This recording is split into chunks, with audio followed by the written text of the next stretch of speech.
मर जाएंगे, मर जाएंगे। लालू यादव हमको बोले टिकट देने के लिए 2 करोड़ 70 लाख रुपए लिया है संतोष कुशवाहा, संजय यादव लिया है। 2020 से ही हमको विधायक की चुनाव लड़, लेकिन मेरे पास पैरासूट नहीं था ना, कि मेरे पास भी पैरासूट होता तो मैं भी पैरासूट से उड़ जाते और हम तो रोड कमरा लेकर हम अपने विधानसभा चले। मैं गरीब क्या बेटी है।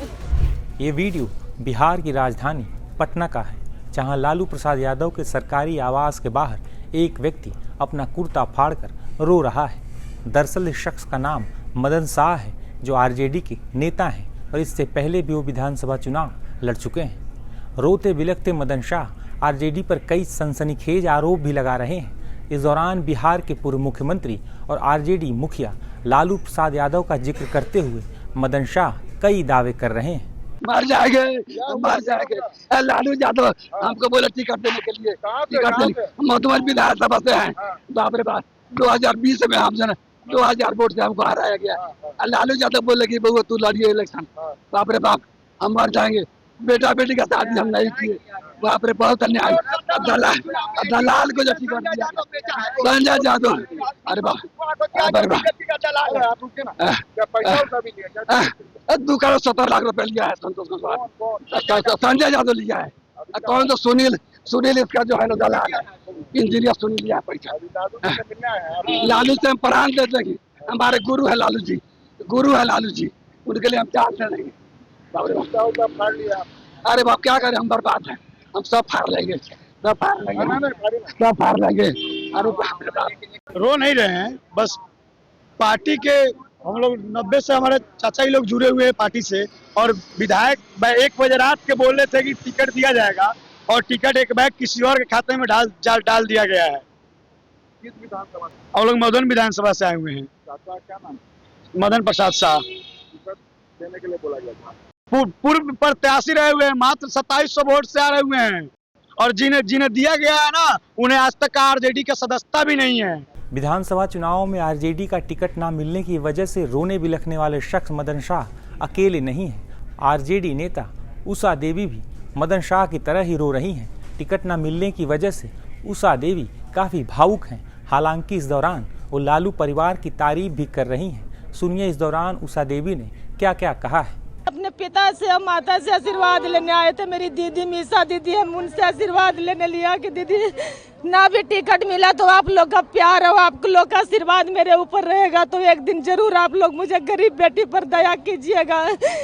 इसलिए मैं वही के लिए आई थी, और यहाँ से मैं अपने गाँव गया, बोध गया जा रहे हैं, क्योंकि भैया के प्रचार करना है ना। क्योंकि क्या आप विधायक का चुनाव लड़ने वाले थे? हाँ, लड़ने वाले थे। 2020 से ही हमको विधायक की चुनाव लड़, लेकिन मेरे पास पैरासूट नहीं था ना, कि मेरे पास भी पैरासूट होता तो मैं भी पैरासूट से उड़ जाते और हम तो रोड कमरा लेकर हम अपने विधानसभा चले। मैं गरीब क्या बेटी है। क्या आपको आश्वासन मिला था? हाँ, जो खेसारी लाल भैया आए थे ना, तो ये लास्ट टाइम तेजस्वी भैया से पूछे, तेजस्वी भैया 4-5 बार बोले कि हाँ मिलेगा, तुमको मिलेगा, तुम यही डटे रहो, मिलेगा।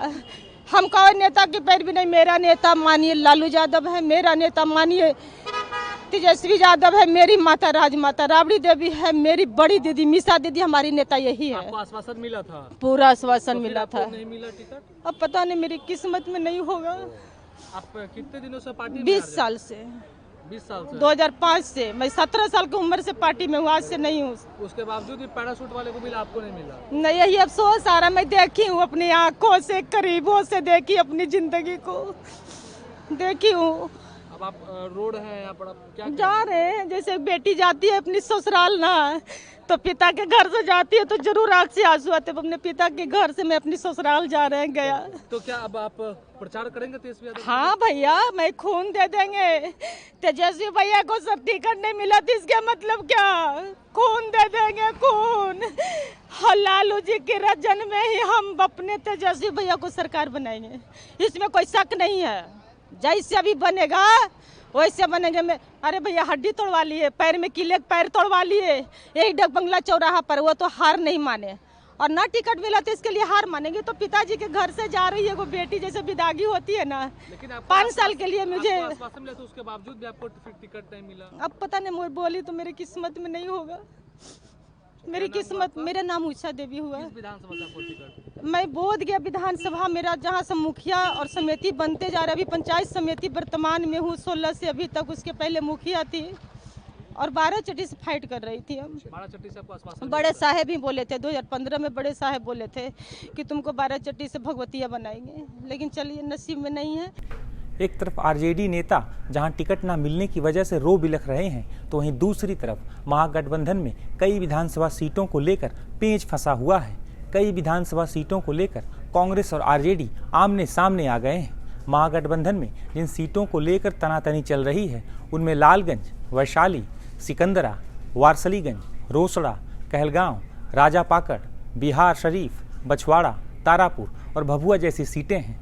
इस बीच झारखंड के मुख्यमंत्री हेमंत सोरेन की पार्टी झारखंड मुक्ति मोर्चा की भी एंट्री बिहार विधानसभा चुनाव में हो गई है। रिपोर्ट्स के मुताबिक झारखंड मुक्ति मोर्चा बिहार में 6 विधानसभा सीटों पर चुनावी मैदान में उतर सकती है। वहीं पूर्णिया के सांसद पप्पू यादव ने महागठबंधन में मची इस तनातनी पर कई बातें कही हैं। पप्पू यादव ने लालू प्रसाद यादव का जिक्र करते हुए क्या कहा है, सुनिए। हमारे नेता गठबंधन को मजबूत करना चाहते हैं, गठबंधन धर्म को मजबूत करना चाहते हैं, लेकिन यदि कोई गठबंधन अत्यंत पिछड़ी जाति, जैसे लालगंज में आपने बाहुबली और धनबलू को दे दिया, काय धनपशु को देंगे आप? क्यों? आप बेफिक्र हैं, लड़ाई आर पार। कैसे फिर आप एनडीए के खिलाफ, कैसे फिर आप?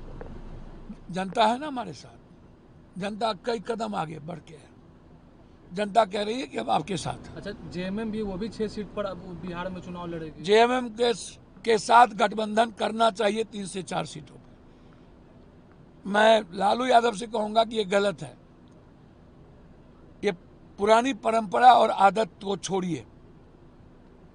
ये चुपके से गठबंधन धर्म को के खिलाफ सिंबल दे देना, ये आदत छोड़िए, ये सही नहीं है। सीखिए और लोगों से, और जेएमएम को गठबंधन में रखिए, बिल्कुल रखिए। जेएमएम को अपने गठबंधन से अलग नहीं जाने दीजिए। कांग्रेस अपमान का घूंट पीती है, हमेशा मर्यादा नहीं लांघती है। हमारे नेता गठबंधन धर्म को मजबूत करना चाहती है, लेकिन नेता के विचार पर कोई हमला करेगा, अत्यंत पिछड़ी जाति, दलित, उसको उस हमले को बर्दाश्त नहीं। कौन सी ऐसी मजबूरी है कांग्रेस को? नहीं, कोई मजबूरी नहीं कांग्रेस की। एक अंतिम सवाल है, नहीं, हमारे नेता रेस्पेक्टेबल है। कांग्रेस पार्टी अपने मर्यादाओं को नहीं भूलती। दरअसल बिहार विधानसभा चुनाव के नामांकन की अंतिम तारीख 20 अक्टूबर है। हालांकि महागठबंधन में अभी भी कई सीटों को लेकर उलझन की स्थिति बनी हुई है।